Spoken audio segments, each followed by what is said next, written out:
অনেক হলো white sauce pasta, একদিন হোক চিলি পাস্তা, তার সাথে যদি কর্ন থাকে তাহলে তো কথাই নেই। পাস্তা আর কর্নটাকে প্রেসার কুকারে একটা সিটি মেরে নিয়েছি মিডিয়াম টু হাই ফ্লেমে, সাথে পরিমাণ মতো নুন আর এক চিপি সোয়া সসও দিয়েছিলাম। প্রেসার কুকারে সেদ্ধ করলে অবশ্যই পাস্তা তাড়াতাড়ি হয়ে যায়, তবে একটা সতর্কতা অবলম্বন করতেই হয়, না হলে কিন্তু পাস্তা ঘেটে হয়ে যাবে। কুকার থেকে বাষ্পটা বার করে দিয়ে সাথে সাথে ঠান্ডা জল ঢেলে একটা চুবড়িতে ঢেলে রাখতে হবে, আর ওটা থেকে জল ঝরতে থাক। আর ততক্ষণ আমি এখানে পেঁয়াজ, রসুন আর ড্রাই চিলি কুচিয়ে নিয়েছিলাম, সেটা ভেজে নিচ্ছি। আর সাথে দিলাম একটু পরে capsicum, tomato sauce, soya sauce, chilli sauce আর ভিনিগার দিয়ে একটা সসের মিক্সার করে রেখেছিলাম, সেটাই এবার এখানে ঢেলে দেবো। সাথে দেবো পরিমাণ মতো নুন আর কাশ্মীরি লঙ্কার গুঁড়ো। এক্ষেত্রে বলে রাখি, চিনি আমি এখানে ব্যবহার করছি না, কারণ এটা সুইট কর্ন, একটু মিষ্টি মিষ্টি খেতে লাগে এটা।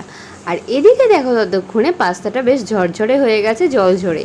এবার পাস্তা আর সুইট কর্নটাকে দিয়ে ভালো করে মশলার সাথে মিশিয়ে নিলাম, মানে এই সসের মিক্সচার আর বাকি ইনগ্রিডিয়েন্টসগুলোর সাথে। যখন ভালো করে পাস্তাটা ভাজা ভাজা হয়ে যাবে, তখন আমি কর্নফ্লাওয়ার মিক্সড ওয়াটার, মানে কর্নফ্লাওয়ার গোলা জলটা ঢেলে দিচ্ছি। আর সাথে কিছু গোটা গোলমরিচ থেতো করে রেখেছিলাম, সেটা দিলাম, আর গোলমরিচ গুঁড়োও দিলাম।